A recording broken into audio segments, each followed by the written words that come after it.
Sud Radio, les vraies voix qui font bouger la France. Stéphane Soumier avec Bismart, 19h30, 20h.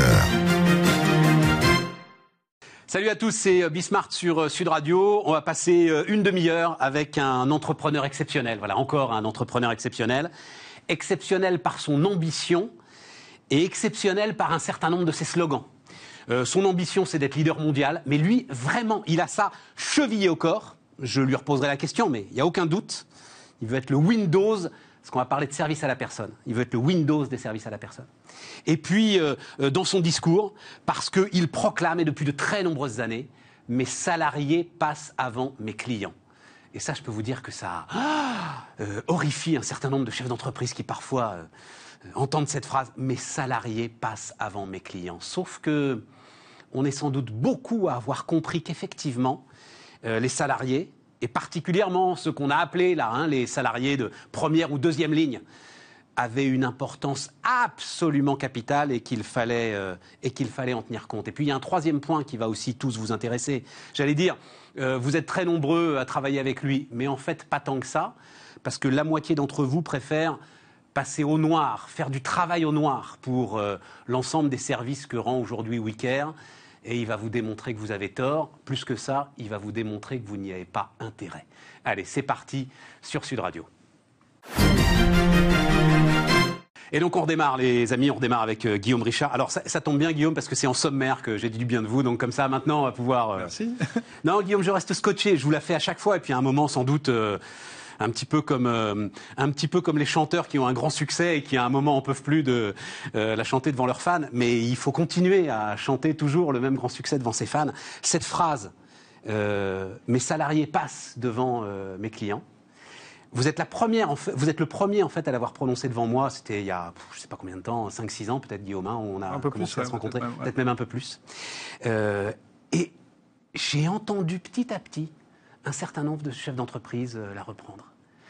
Tout à coup, ce capital humain-là, et peut-être, et ça va être un des sujets, d'ailleurs on peut commencer avec ça, ce capital humain dans ce qu'on vient de traverser prend une dimension que certains n'imaginaient pas. Est-ce que vous êtes d'accord avec ça, Guillaume ? Oui, bien sûr, mais c'est pas les salariés, c'est les salariés d'abord. Parce que je veux aussi m'occuper de mes clients. Parce que je veux super bien m'occuper de mes clients. Non, y a pas de il faut que je m'occupe super bien de mes salariés. Oui, mais parce qu'un salarié satisfait, c'est à 99,9% l'assurance d'un client satisfait. Donc, ça y est, elle vous inquiète en fait. Le succès de cette phrase là, ça vous inquiète parce que les gars sont en train de se dire, mais il est fou celui-là, c'est les clients. Non, mais ça m'inquiète pas parce que on met d'abord les salariés, mais parce qu'on s'occupe vraiment aussi de nos clients. Et pour s'occuper super bien de nos clients, il faut qu'on s'occupe super bien de nos salariés. En fait, c'est un peu la poule et l'œuf. Non, c'est pas la poule. Mais effectivement, en fait, il faut vraiment mettre l'accent sur l'épanouissement de nos collaborateurs. Je vais préciser ma question, Guillaume. C'est pas la poule et l'œuf. Tu as des tas de grandes boîtes qui se sont rendus compte il y a 1 an qu'un certain nombre de gars à qui on ne prêtait absolument aucune attention ont été ramasser les poubelles. Ah, dis donc, sont rentrés dans les hôpitaux pour réparer la clim. Se sont occupés de leurs parents âgés, ou se sont étaient là à la caisse avec un truc de plexiglas dont on sait aujourd'hui qu'il servait de toute façon absolument à rien pour qu'on puisse faire nos courses. Ah, dis donc. Ça change tout, ça. Et ces gens-là, aujourd'hui, je peux te le dire, je discute avec eux, leur grande question, c'est ah ben oui, alors ils ne parlent pas de toi forcément, mais ah mais oui, il faut qu'on trouve le moyen de rendre à ces salariés ce qu'ils nous ont donné. Et il faut qu'on trouve le moyen de maintenir cette espèce d'élan incroyable qu'on a traversé pendant 1 an. Oui, bien évidemment. Il y a un besoin qui est un besoin de reconnaissance et de considération. Et dire qu'on a des salariés, que la priorité, que la personne sur laquelle on porte le plus d'attention, ce sont d'abord nos salariés, puis nos clients, derrière, ça nous oblige à un certain nombre de choses. Ça nous oblige en termes d'accompagnement. D'autant plus que nous, on est dans un métier sur lequel on n'a pas les moyens d'avoir des rémunérations qui sont très élevées. Donc quand on n'a pas les moyens d'avoir des rémunérations très élevées, je ne peux pas jouer sur le niveau de rémunération. Je ne peux pas jouer sur la valeur des postes. Par contre, je peux accompagner les gens dans leur évolution professionnelle. Ouais. Je peux accompagner les gens dans la qualité de leur emploi. Ouais. dans la qualité de l'emploi, dans la façon dont leur agenda est structuré. Alors dans voilà, la façon... par exemple, on n'a pas encore dit, j'ai pas encore précisé si vous n'avez pas suivi le sommaire, on est dans les services à la personne. Hein. Tout à fait. Et WeCare a l'ambition, mais on va en parler, d'être une référence mondiale en ce qui concerne les services à la personne. Et effectivement, l'un de tes sujets, c'est des emplois très fractionnés. Une heure d'un côté, une heure de l'autre, etc. C'est ça, ça peut être ça. C'était la façon dont ce métier était structuré quand on en arrivait dedans. Or, aujourd'hui, non seulement on a réussi le pari de la quantité, et on a créé plus de 18 000 emplois sur les 15 dernières années, mais on est en train aussi de réussir le pari de la qualité de ces emplois. Ouais. Ce sont des emplois qui sont tous en CDI, ce sont des emplois dont on structure les plannings en fonction de ce que souhaitent les salariés. Et donc, mais ça, tu peux pas toujours, ça. Mais bien sûr que si, on peut. Bien sûr que si, on peut. J'ai des entreprises où, par exemple, on ne fait recruter que des salariés en CDI temps plein. On ne prend que des salariés CDI temps plein et on leur fournit une voiture. C'est par exemple une entreprise qu'on a créée qui s'appelle la Compagnie des Lavandières. Elle ne fonctionne qu'avec des salariés en temps plein. Je n'ai aucun salarié à temps partiel. Et qu'est-ce qu'elles font, ces lavandières? Elles font l'entretien de la maison. D'accord. Et elles font, sur 35 heures, elles sont structurées aussi en petites équipes avec des niveaux de rémunération qui sont 20 à 25% supérieurs à ce que l'on trouve habituellement sur le secteur, parce qu'on a aussi structuré de façon vraiment particulière, avec que des gens en temps plein, parce que ça coûte moins cher d'avoir un salarié à temps plein qu'un salarié à temps partiel. Petite équipe, elles sont autonomes, c'est une BU, quoi. Absolument. Avec un système d'autonomie. Donc ça ne s'adresse pas à tout le monde, ça s'adresse qu'à des salariés qui veulent du temps plein, qui ont une certaine capacité à être autonomes, qui ont moins besoin d'encadrement que d'autres. Et puis à l'inverse, j'ai d'autres entreprises sur lesquelles je peux proposer des temps pleins ou des temps partiels, mais en ayant un minimum d'heures de travail. Par exemple, chez O2, il faut au moins être capable de nous proposer une vingtaine d'heures par semaine, parce qu'en dessous, en fait, c'est pas rentable d'avoir un salarié à temps partiel. Vous proposez une vingtaine d'heures par semaine, c'est-à-dire que c'est la personne qui va arriver en disant je peux travailler à telle heure, à telle heure, à telle heure, à telle heure. Bien évidemment, c'est toujours comme ça que ça fonctionne. C'est toujours comme ça que ça fonctionne. On ne peut pas être dans un système où on impose les choses. Parce qu'à ce moment-là, le turnover est considérable. Parce qu'à ce moment-là, le turnover est considérable, parce que on est dans un métier dans lequel, quand un salarié s'en va, il y a un tiers de ses clients qui partent. Donc, j'ai intérêt à faire en sorte... Pourquoi est-ce qu'ils partent? Parce qu'en fait, vous, comme moi, on aime bien avoir de la stabilité. Ouais. Faire rentrer quelqu'un chez soi, même quand il s'agit juste de faire le ménage, vous le faites pénétrer dans votre intimité. Ah ben ça, je te le confirme. Quand on va s'occuper de vos enfants, c'est encore plus important. Quand on s'occupe de vos parents, ils n'aiment pas, surtout quand ils ont des problèmes un peu cognitifs, ils n'aiment pas qu'il y ait des personnes qui changent. Et donc, le fait d'avoir un turnover chez nos salariés, ça provoque un turnover chez nos clients. Et donc, on est aussi obligé de s'adapter aux souhaits de nos collaborateurs, de leur donner les conditions de leur épanouissement professionnel pour qu'ils puissent au maximum être heureux dans leur boulot et donc faire du bon travail. Comment ça s'est passé? Puisqu'alors, il y a un moment en fait que je t'ai sollicité. En fait, c'était au moment de l'annonce de ce qui a été. Alors, c'est la plus grosse. On va pas dire levée de fonds parce qu'on n'en est plus là, évidemment. Hein. C'est quoi le chiffre d'affaires d'ailleurs de l'ensemble du groupe aujourd'hui? Alors cette année, on devrait faire à peu près 350 millions d'euros. Et donc la plus grosse opération financière, parce qu'il y a eu restructuration de la dette, il y a eu de la restructuration de dette et une levée de dette complémentaire sous forme obligataire. Et donc on est quoi? On est sur 30 millions d'euros pour le refinancement et 35 millions d'euros pour le développement, c'est ça Absolument, c'est ça le tout à sujet. fait. Voilà. Mais alors, avant de parler justement de tes ambitions avec l'ensemble de cette opération financière, qu'est-ce qu'il y a eu comme choc pour toi au moment de tout le blocage et comment est-ce que tu l'as géré? Alors, nous on a différents métiers. On a des métiers qui sont le métier de la garde d'enfants. Et là, comme il n'y avait plus d'école, comme il y avait le confinement, ça s'est complètement arrêté. Et on n'avait quasiment plus de clients qui avaient besoin de nous, à part les professions médicales ou les professions... donc, à part quelques professions réduites, on n'avait quasiment plus besoin de nous. Donc, ça s'est brutalement arrêté. Et donc, c'est là quoi? Chômage partiel massif? Chômage partiel massif sur la partie garde d'enfants.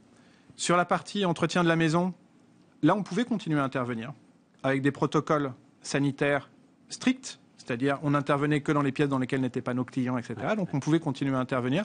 Mais là, on n'a imposé rien à quiconque, c'est-à-dire salariés et clients avaient le choix.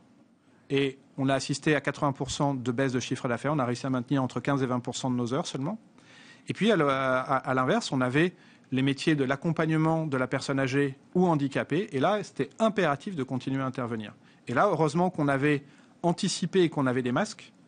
Et donc, on a pu continuer. Tu avais anticipé, mais tu avais anticipé quoi? En fait, on avait anticipé à partir de février, on avait passé des commandes de masse. T'as compris qu'il allait se passer un truc? Ben, en fait, on avait surtout, oui, mais on avait quand même des informations de la part de l'étranger, comme quoi la situation n'était pas forcément ultra rose. Tout à fait. Et donc, on avait commandé 180 000 masques chirurgicaux. Donc on avait aussi des FFP2, mais les FFP2 ils ont été saisis par l'État, c'est autre chose. Les masques chirurgicaux, eux, on a pu les récupérer avant. Comme on les a récupérés fin février, en fait, on les avait dans nos stocks, on a pu les utiliser pour continuer à faire des interventions auprès des personnes âgées et handicapées dans des conditions de sécurité qui étaient acceptables. Je discute là. Il a fallu en fait, ça a été assez compliqué malgré tout parce que il a fallu expliquer à nos franchisés, parce qu'on a aussi des franchisés, on a 50% de succursales et 50% de franchises. Et les franchises sont dirigées par des entrepreneurs individuels, qui n'étaient pas forcément des entrepreneurs auparavant. Et donc, ils se prennent ça comme choc. T'as raison. Avec tout le côté émotif. T'as raison. Et là, il a fallu les accompagner pour leur dire, voilà ce qu'on peut faire. Voilà comment on va faire. PGE, pas pour PGE, pour chômage partiel, pas chômage partiel. Et puis surtout, continuité d'intervention. Continuité d'intervention. Continuité d'intervention, il a fallu rassurer, il a fallu expliquer, il a fallu faire de la pédagogie avec les salariés, avec les franchisés. Il a fallu aussi tout de suite, alors au début c'était un peu une énorme bravade. Ça a été le 16 au soir, Macron annonce confinement, le 17 matin, comité exceptionnel. Et là, bravade du chef d'entreprise, je dis à toutes mes équipes, bon, alors, en chinois, il paraît que crise s'écrit de la même façon qu'opportunité, donc on va s'en trouver. Bam, tac. Le truc, voilà. J'adore. J'en peux plus de cette phrase. Tu vois, crise, opportunité, c'est des vidéogrammes, voilà, mais arrête, quoi. Le machin tarte à la crème, sauf que derrière, eh ben, toi, tu dois arriver le 17 au matin, la patate à fond, en disant à tous tes mecs, bon, alors on va réfléchir à toutes les choses qui vont faire qu'on va sortir de la crise beaucoup plus fort.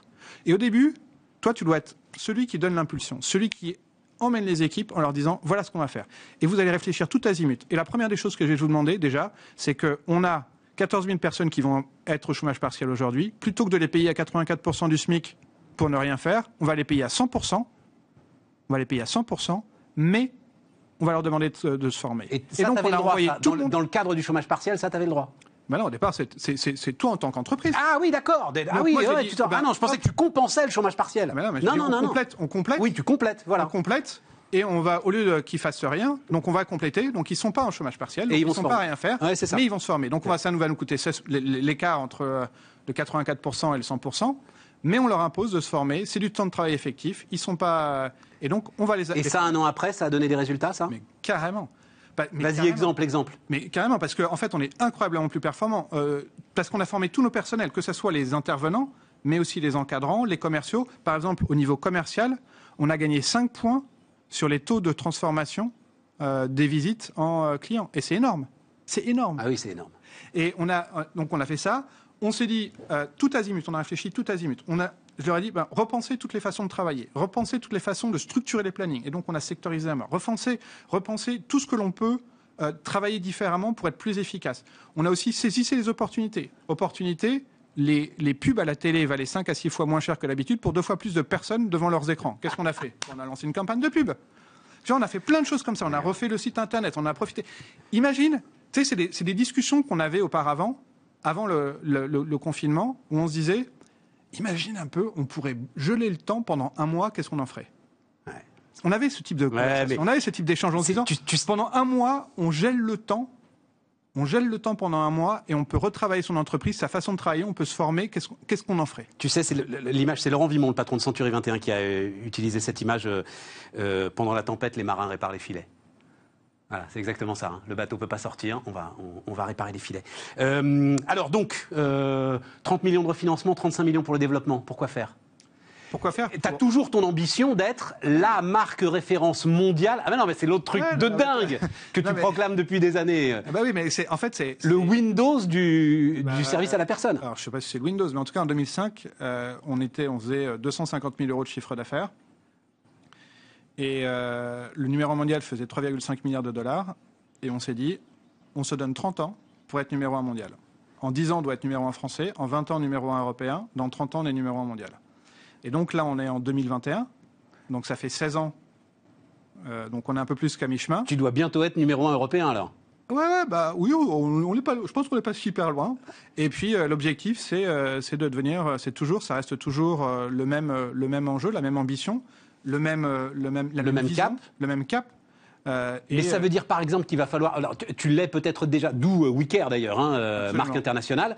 Mais les États-Unis aujourd'hui, pour toi, tu y es, tu vas y aller. Tu n'y es pas encore. Voilà. On n'y est pas encore, mais là, l'objectif, effectivement, c'est et de renforcer la France, et de renforcer la croissance organique, et de renforcer la croissance externe, et puis d'aller aussi trouver, acquérir d'autres entreprises à l'international. Parce que si on veut être numéro 1 mondial, on ne peut pas l'être en restant juste en France. Tu sais qu'il y a des histoires de croissance incroyables qui se sont brisées sur le rêve américain quand même. Mais on ne va pas forcément aux États-Unis. D'accord, c'est ça. C'est vraiment le truc.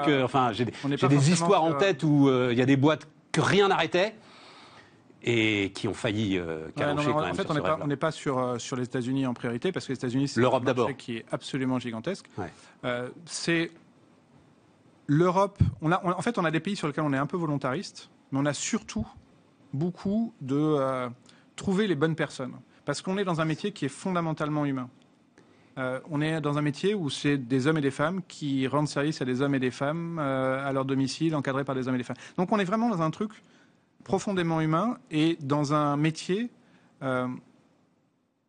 et aussi dans une organisation que j'ai voulu pour le groupe où il y a énormément d'autonomie et donc il faut avoir de la confiance, il faut avoir un rêve partagé. Il faut avoir des valeurs partagées, il faut avoir un rêve partagé. Donc les hommes et les femmes, bien évidemment, sont beaucoup plus importants pour moi que les pays. Et tout ce que tu viens de me décrire depuis un quart d'heure, en fait, il faut que tu croises celui qui va ressentir exactement les mêmes choses que toi. Voilà. Mais bien sûr, parce que c'est un rêve. Il faut partager un rêve, il faut partager une vision, il faut partager une ambition. Et c'est ça qui est super important. Parce qu'en fait, on parlait tout à l'heure des hommes et des femmes, mais ta boîte, elle ne tient que sur des hommes et des femmes.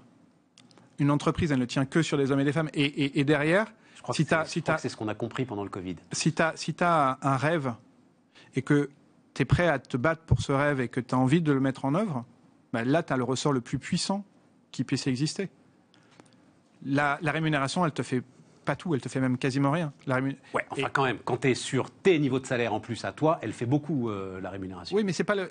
Tu vas créer une entreprise, tu vas créer un rêve, tu peux créer un numéro 1 mondial que si tu as des gens qui ont cette ambition et qui ont ce rêve et qui ont les valeurs parce que chevillées au corps. La rémunération, elle nous amène sur les dernières minutes, elle nous amène quand même à un sujet dont il faut parler, c'est le travail au noir. C'est ton principal concurrent. Oui. J'ai lu, mais ça doit être... Le travail au noir pèse 10 fois le chiffre d'affaires légal du secteur aujourd'hui. Dans le monde, pas en France. Ah oui, c'est ça, dans le monde. Ah oui, c'est dans le monde. En France, grâce aux mesures de... Oui, c'est ça. C'est un marché de 30 milliards de dollars dans le monde. Alors rien qu'en France, le marché, c'est 40 milliards, 20 milliards déclarés, 20 milliards au black. D'accord. Bon, alors c'est n'importe quoi, les chiffres. Je ne sais pas où j'ai trouvé ça, écoute. D'accord. Mais le marché, rien qu'en France, en fait, tu as 20 milliards déclarés et 20 milliards au black. D'accord. Ça, c'est le marché français. Pourquoi est-ce qu'il peut y avoir un Big Bang autour du crédit d'impôt? Parce que jusqu'à présent, le crédit d'impôt arrivait pour les particuliers 1 an après. Ouais. Et à partir d'avril de l'année prochaine, il y a une expérimentation qui est en cours dans le Nord et à Paris, le crédit d'impôt sera instantané, immédiat. C'est-à-dire que le seul avantage qui perdurait pour le travail au noir, c'est-à-dire le fait qu'on paye tout de suite 100% de la somme. Je paye 30 €, je vais automatiquement en recevoir 15. Non, tu paieras que 15 €. Ah, je paierai que 15 €. Bien sûr. C'est-à-dire que ton heure... C'est toi qui t'occuperas de tout derrière. C'est l'URSSAF qui s'occupera de tout derrière. C'est l'URSSAF qui s'occupera. Tu vas payer... C'est ton heure de service qu'aujourd'hui tu payes 25 € et 1 an après tu récupères 12,50 €. Ouais. L'année prochaine, tu auras ta facture avec tes heures de service à 25 €, sauf que tu paieras 12,50 € de facture. Toi, tu paieras 12,50 € et l'URSSAF nous remboursera les 25 € complets. Ça va marcher, ça? L'expérimentation est en cours et pour l'instant... Non, mais je pense à ta trésorerie, moi, parce que c'est ça le sujet quand même, c'est que ça fait un goulet d'étranglement, là. Sauf qu'ils ont 48 heures pour valider la facture. Et donc, normalement, les choses se passent bien. Et justement, on travaille avec main dans la main avec le gouvernement, avec l'URSSAF, avec l'ensemble des parties prenantes pour que ça se passe de façon la plus fluide possible et pour que ça soit super simple aussi pour les particuliers et pour que, globalement, on arrête cette aberration qui est le travail au noir. Parce que non seulement c'est dangereux pour les clients, mais surtout, c'est catastrophique pour les salariés. À court, moyen terme. Et la pandémie l'a démontré de façon absolument flagrante. Parce que les salariés de nos entreprises, ils ont été pris en charge. Ils ont été protégés. Mais quand vous étiez salarié au black, du jour au lendemain, 0 rémunération, impossibilité de sortir de chez vous. Et 0 € de revenus. 0 € de revenus. Rien. Non, tout à fait. Non, absolument. Et puis, il ne faut pas oublier non plus une chose que trop souvent on oublie en disant moi, je la paye au black, mais c'est pour l'aider. Mais vous savez que le travail au noir, c'est quand même le premier élément d'asservissement, en général, d'une femme à son conjoint. Pourquoi ? Parce que quand vous êtes au black, vous avez 0 feuille de salaire, 0 protection sociale à titre individuel. 0 feuille de salaire, ça veut dire que vous n'êtes absolument pas en capacité de quitter votre domicile pour aller louer un autre domicile, parce que de toute façon, vous n'avez pas de feuille de salaire pour louer un domicile. Généralement, en plus, vous n'avez pas de compte bancaire personnel. Et en plus, vous dépendez totalement de la sécurité sociale de votre conjoint. Absolument. Et à tous les niveaux. Et on ne parle pas de l'ensemble des droits de ceux qui sont sous carte de séjour. Bien évidemment, donc 0 droit. Il y en a énormément. Et c'est la meilleure façon qu'ont trouvé un certain nombre de personnes pour asservir leur conjoint. Et donc, ça aussi, c'est trop souvent, en fait, moi j'entends des gens qui, bien pensants, disent ouais mais je le fais ça parce que vous vous rendez compte un peu le niveau de charge. Bah oui mais enfin c'est le niveau de protection et là vous êtes complice d'un asservissement et d'un esclavagisme moderne. Donc en fait ce qu'il faut qu'on se dise si on fait ça c'est il faut convaincre celui ou celle qui travaille chez nous d'appeler au 2 et évidemment. Tu vas voir ça va très bien se passer. D'appeler au 2 et à nous ça nous coûtera pas plus cher Bien évidemment. Une toute dernière question ça va peut-être te surprendre mais il se trouve j'ai discuté avec et il y a 2 chefs d'entreprise qui me l'ont dit. Ils m'ont dit Stéphane on s'est rendu compte que le nettoyage chez nous c'était d'une telle importance que je me demande si je ne vais pas le réinternaliser. Très bien. Ah ben non, pas très bien, ça ne fait pas tes affaires, ça. Mais bien sûr que si. Parce que réinternaliser, ils vont faire appel, c'est tellement important. Moi, je ne fais pas le nettoyage dans les entreprises. Je ne fais tu ne fais pas le nettoyage d'accord. Je ne fais que au domicile. D'accord. Et je ne fais que... Non, je pensais que tu faisais aussi un petit peu les entreprises. Je fais 0 entreprise. Moi, je ne fais que les domiciles. Donc je reposerai ça à la patronne d'Honnête quand elle reviendra nous voir. Là, voilà, au domicile, oui, c'est extrêmement important d'avoir un intérieur qui est parfaitement propre, qui est sympa. Et de savoir, comme tu l'as dit, à qui on le confie. Quoi, voilà. Bien évidemment. Et parce que tu ouvres un accès à ton intimité. C'était passionnant comme à chaque fois. Guillaume Richard, le fondateur de WeCare, était notre invité sur Bismart. Merci Guillaume. Guillaume Richard, donc le patron de WeCare, avec nous sur Sud Radio. Les amis, on se retrouve demain pour de nouvelles aventures. Sud Radio, les vraies voix qui font bouger la France. Stéphane Soumier avec Bismart, 19h30, 20h.